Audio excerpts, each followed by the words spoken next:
I welcome you on my channel Step 1 Insights. Let's start. A 25-year-old man volunteers to participate in a study of exercise. The solid curves in the graph show the relationship between right atrial pressure and cardiac output, cardiac function curves. The dashed lines show the relationship between cardiac output and right atrial pressure, vascular function curves. Point X is the pre-exercise equilibrium point. Which of the following labeled areas is the most likely new cardiac and vascular equilibrium point during exercise in this subject?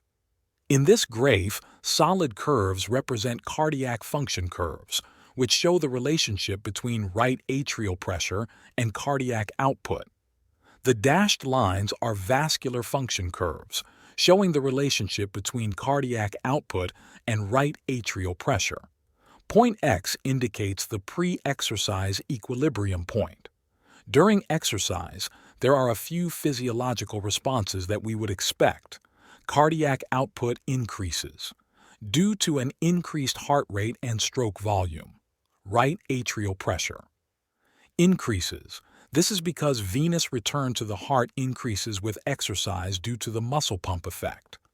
Vascular resistance decreases. There is vasodilation in the active muscles, which lowers the overall systemic vascular resistance. The new equilibrium point during exercise will be where a new cardiac function curve, shifted up and to the left due to increased cardiac output for any given right atrial pressure, intersects with a new vascular function curve, shifted down due to decreased resistance and increased venous return. This point will represent a higher cardiac output and could potentially be at a higher or the same right atrial pressure, depending on the balance between the factors. Given these considerations and without the exact shifts drawn on the graph, the most likely new equilibrium point would be somewhere above point X at a higher cardiac output level.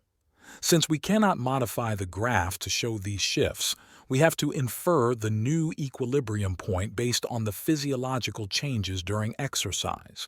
It's important to note that actual shifts might place the new equilibrium point at different locations on the graph, but generally, it will be along a new cardiac function curve that intersects at a higher point on the current vascular function curve, dashed line.